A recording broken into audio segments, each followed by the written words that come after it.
베드로전서 5장 12절부터 14절입니다. 베드로전서 5장 12절부터 14절. 신약성경 382쪽, 383쪽. 베드로전서 5장 12절부터 14절까지 말씀입니다. 함께 읽겠습니다. 내가 신실한 형제로 아는 실루아노로 말미암아 너희에게 간단히 써서 권하고 이것이 하나님의 참된 은혜임을 증언하노니 너희는 이 은혜에 굳게 서라. 택하심을 함께 받은 바벨론에 있는 교회가 너희에게 문안하고 내 아들 마가도 그러하리라. 너희는 사랑의 입맞춤으로 서로 문안하라. 그리스도 안에 있는 너희 모든 이에게 평강이 있을지어다. 아멘. 피곤하시죠? 나른하시죠? 눈꺼풀이 상당히 무겁죠? 그럼에도 불구하고 오늘 이 오후 예배에 참석하신 여러분들에게 큰 은혜가 있을 줄로 믿습니다. 내가 하고 싶을 때만 하는 것은 큰 진전이 없습니다. 내가 운동을 하는데 내가 하고 싶을 만큼만 해요. 그 친구는 백날 해도 실력이 늘지 않습니다. 신앙도 똑같습니다. 내가 편한 대로만 예수 믿으면 그분은 1000년을 예수 믿어도 그 수준만 유지해도 기적이 일어난 겁니다. 1000년을 예수 믿어도 내 신앙을 한 단계 높이겠다. 그러면 몸이 괴롭습니다. 운동선수가 지금의 실력보다 한 단계를 높이겠다라고 한다면 얼마나 자기의 몸이 괴로워야 하는지 아세요? 야구선수들의 손바닥을 보는데 사람 손바닥이 아니에요. 완전히 굳은 살이 배어 있습니다. 세계적인 발레리나 여러분 전부 다 사진 보셨을 거예요. 세계적인 발레리나 얼마나 이쁘겠습니까? 그런데 그 발을 보면 결혼하기 어려울 겁니다. 기형이 되어 있습니다. 세계적인 바이올리니스트들의 손가락이 사진에 쓰여 있는 걸 봤습니다. 요게 마치 사고에 의해서 잘려버린 것처럼, 여기에 잘려버린 것처럼 여기가 저는 예쁘죠? 이게 예쁜 손이에요. 제가 자랑할 수 있는 게 하나 있어요. 손 하나는 자랑할 수 있어요. 나머지는 자랑할 게 없습니다. 손은 예뻐요. 진짜 예뻐요. 오늘 저하고 악수한 자매들, 제 손이 남자 손 같던가요? 여자 손 같던가요? 자기 손보다 부드럽죠? 왜 대답을 안 하는 거야? 내가 만져봐도 이 오늘 여자분 참 젊은 자매들 손을 많이 만졌지만 부드러움을 못 느꼈어요. 왜냐? 내가 더 부드럽기 때문에. 참 자랑할 것 없다 못난 놈. 내가 대신 해줄게요. 참 못난 놈. 그렇게도 자랑할 것이 없니? 맞아요. 뭐 자랑할 것이 이것밖에 없어요. 손이 정상이 아니고 이게 다 마치 사고에 의해서 잘라져 버린 것처럼 묵뚝해져 있어요. 이렇게 하니까요. 여러분, 육체의 실력을 누리려고 해도 이렇게 힘든데 영적인 실력을 누리려고 할 때는 얼마나 더 하겠습니까? 더 힘든 단련이 필요합니다. 한 젊은이가 그리스도를 믿는 것 때문에 다음날 기둥에 묶여 화형을 당하게 되었습니다. 같은 감옥에 나이가 많고 신앙심이 깊은 신자가 있었습니다. 믿는 도리에 대해서도 잘 아는 사람이었습니다.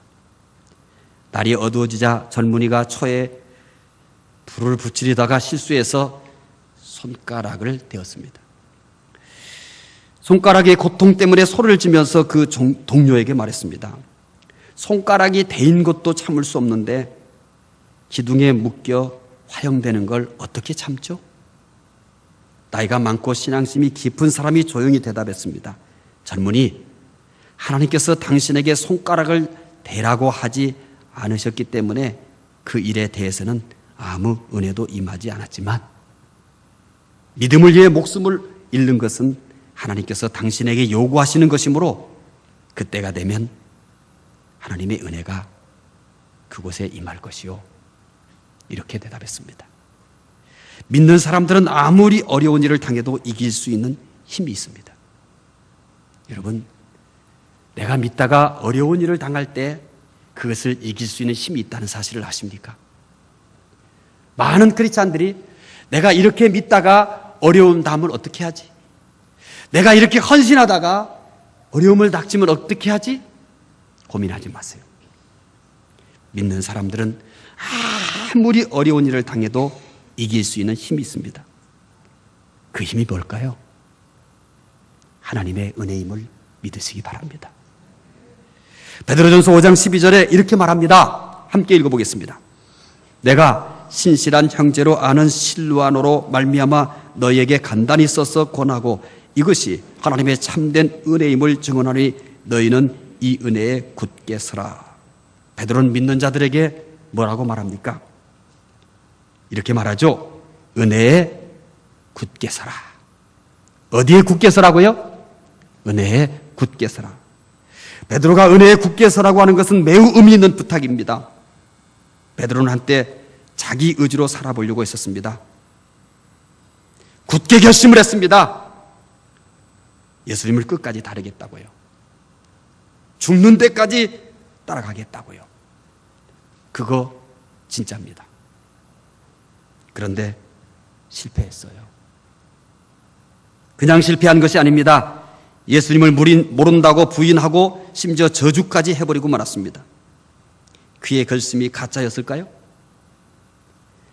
그의 결심이 외식적인, 형식적인 그런 것이었을까요? 사실입니다. 진실입니다. 그런데 의지로는 안 되기 때문입니다. 베드로는 그 후 하나님의 은혜로 회복되었습니다. 그리고 그 마지막 순간까지 그는 은혜로 살았습니다. 그래서 믿는 자들에게 이렇게 마지막 부탁을 합니다. 은혜 굳게 서라고 말입니다. 바울에게서도 우리는 같은 모습을 볼 수 있습니다. 고린도전서 15장 10절에 보면은 같은 모습을 보게 됩니다. 읽어보십시다. 그러나 내가 나된 것은 하나님의 은혜로 된 것이니 내게 주신 그의 은혜가 헛되지 아니하여 내가 모든 사람보다 더 많이 수고하였으나 내가 한 것이 아니요 오직 나와 함께 하신 하나님의 은혜로라. 바울은 현재 자신이 어떻게 해서 되었다고 합니까? 하나님의 은혜로 되었다고 합니다. 그래서 그는 자신이 다른 사도보다 더 많이 수고하였지만 자신이 한 것이 아니라 하나님의 은혜라고 합니다. 은혜가 바울을 만들었습니다. 바울이 은혜를 만든 게 아니라 은혜가 바울을 만들었습니다. 은혜가 베드로를 만들었습니다. 베드로가 은혜를 만든 게 아니고요. 은혜가 베드로를 만들었습니다. 은혜가 우리를 만들음을 믿으시기 바랍니다. 은혜가 나를 만들 것입니다. 은혜가 우리 교회를 만들 것입니다. 우리가 우리 교회를 만드는 게 아니에요. 은혜가 우리의 교회를 만들 것입니다. 그래서 이렇게 말합니다. 은혜에 굳게 서시오. 미국의 한 목사님이 은퇴를 하면서 고백했다고 합니다. 이렇게 고백했습니다. 내가 목회를 잘 하려고 이 방법도 쓰고 저 방법도 쓰고 이렇게도 저렇게도 노력을 많이 해보았지만 지나고 보니 목회는 하나님의 은혜로 되는 것이었습니다. 뭘로 되었다고요? 은혜로 되었습니다. 은혜로 되었어요. 그래서 바울은 지금의 내가 된 것은 은혜입니다. 이렇게 고백합니다. 어떻게 해야 할지 몰라서 방황하고 있습니까? 답은 여기 있습니다. 은혜로 하시기를 바랍니다. 열정이 식었다고요? 지쳤다고요? 하나님의 은혜는 지치지 않습니다. 내가 지쳤어도 하나님의 은혜는 지치지 않습니다. 내가 식었어도 하나님의 은혜는 식지 않습니다. 은혜가 식는다고요? 너무 모르시는군요. 은혜가 지친다고요? 왜 그렇게 모르십니까? 은혜는 지치지 않습니다. 하나님의 은혜이기 때문이요. 은혜는 식지 않습니다. 내게 아니니까. 하나님의 은혜예요. 하나님의 은혜예요. 은혜가 식었다 말하지 마십시오. 당신이 식은 겁니다. 은혜가 변했다고 말하지 마십시오. 당신이 변한 겁니다. 은혜는 변하지 않습니다. 은혜는 식지도 않습니다. 은혜는 지치지도 않습니다. 왜냐고요? 하나님의 은혜이니까요. 그래서 베드로는 이렇게 말하는 겁니다. 은혜에 굳게 서라. 여러분의 열심 위에 섰습니까? 여러분의 인격 위에 세웠습니까? 여러분의 열심 위에 섰습니까? 다 무너질 겁니다. 다 무너져야 합니다. 그리고 어디에 서야 되냐면 은혜 위에 서야 하는 것입니다.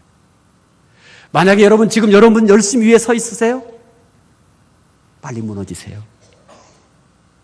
여러분 인격 위에 서 계세요? 빨리 무너뜨리세요. 그것이 내가 서 있어야 될 곳이 아니에요. 은혜 위에 굳게 서시기를 바랍니다. 그러면 은혜는 무엇일까요? 베드로전서 5장 12절 말씀 다시 한번 읽어봅시다. 내가 신실한 형제로 아는 실로안으로 말미암아 너희에게 간단히 써서 권하고 이것이 하나님의 참된 은혜임을 증언하느니 너희는 이 은혜에 굳게 서라. 베드로가 은혜에 굳게 서라고 한 것은 하나님의 말씀을 의미합니다. 은혜에 굳게 서라는 것은 이렇게 바꿔 쓸 수 있습니다. 말씀에 굳게 서세요. 여러분, 은혜에 선다는 것이 은혜가 보여야지 쓰죠. 은혜에 서세요. 은혜 위에 굳게 서세요. 어떻게 하는 게 은혜 위에 굳게 서는 거예요? 아멘 하셨잖아요. 괜히 아멘 했네. 은혜에 서는 걸 제가 물어볼 걸. 어떻게 하는 것이 도대체 은혜 위에 서요? 한번 서보세요. 한번 제주껏 서보세요. 그러니까 안 서지는 거예요. 난 은혜에 섰어. 은혜에 서야지. 은혜에 서야지. 악을 써보지만 은혜에 서 있지 않아요. 은혜에 설 수 있는 재주가 있나? 도대체 어떻게 은혜 위에 선단 말이오? 여기서 말하는 은혜에 굳게 서라는 것은 말씀에 굳게 서라는 것입니다. 세상에서 가장 구체적인 은혜가 뭘까요? 말씀만큼 구체적인 은혜는 없습니다. 말씀은 언제든지 누릴 수 있는 은혜입니다. 우리가 말씀을 읽고 읽노라면 어느덧 내 발이 하나님의 은혜 위에 굳게 서 있습니다. 내가 어느 날 말씀을 듣고 있노라면 내 인생이 어느 날 말씀 위에 굳게, 은혜 위에 굳게 서 있는 것을 알게 됩니다. 내가 그냥 무턱대고 외우고 또 외웠는데 어느 날 보니까 내가 은혜 위에 서 있는 겁니다. 또 말씀을 순종하고 또 말씀을 순종하고 이렇게 순종하며 살고 있는데 어느 날 보니까 내가 은혜 위에 서 있는 거예요. 욥은 부자였습니다. 동방 사람 중에서 가장 훌륭하였습니다. 하나님을 가장 잘 섬겼습니다. 이런 욥에게 뜻하지 않은 불행이 닥쳤습니다. 자녀를 다 잃었습니다. 재산을 다 잃었습니다. 건강까지 잃었습니다. 모든 것을 잃은 욥은 어떻게 했을까요? 욥기 23장 12절 읽어볼까요? 그가 어떻게 이겼는지 말씀을 통해서 보십시오. 내가 그의 입술의 명령을 어기지 아니하고 정한 음식보다도 그 입의 말씀을 귀히 여겼도다. 어디에 서 있었는지 아시겠어요?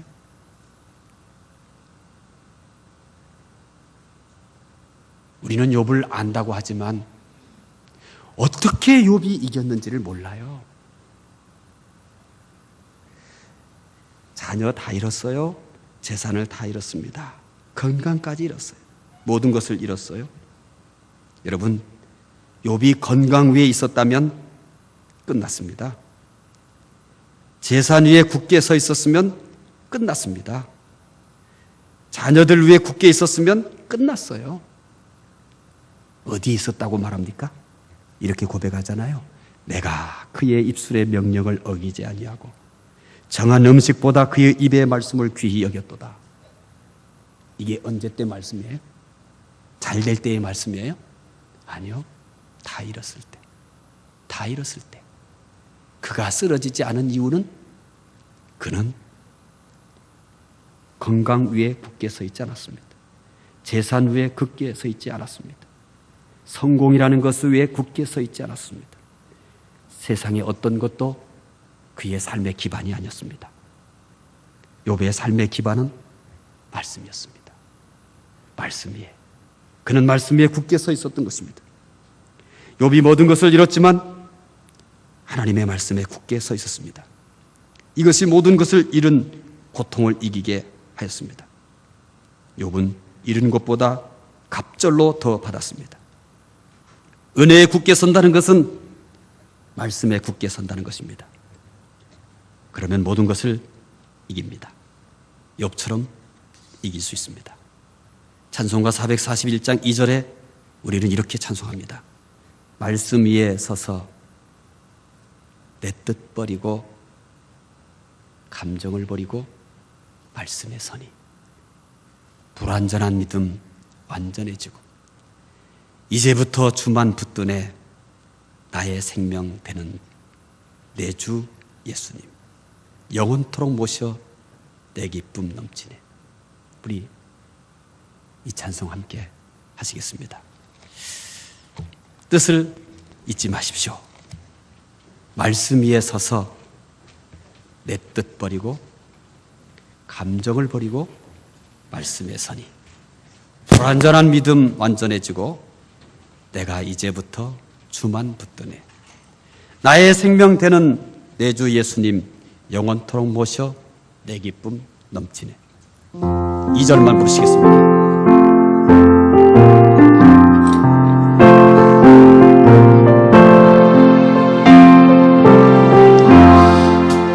말씀 위에 서서 내 뜻 버리고 내 뜻을 버리고 말씀에 서니 불완전한 믿음 완전해지고 내가 이제부터 주만 붙드네 나의 생명 되는 내 주 예수님 영원토록 모셔 내 기쁨 넘치네 말씀 위에 서서 내 뜻 버리고 감정을 버리고 말씀에 서니 불완전한 믿음 완전해지고 내가 이제부터 주만 붙드네 나의 생명 되는 내 주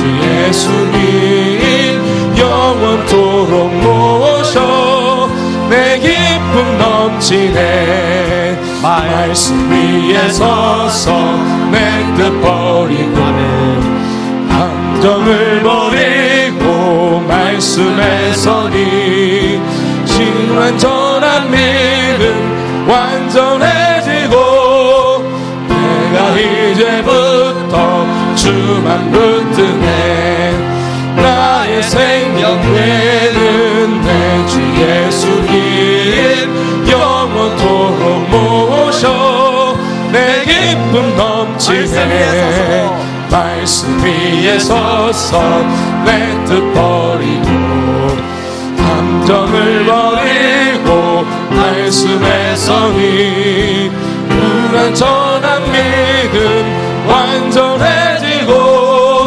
내가 이제부터 주만 붙드네 나의 생명 되는 내 주 예수님 영원토록 모셔 내 기쁨 넘치네.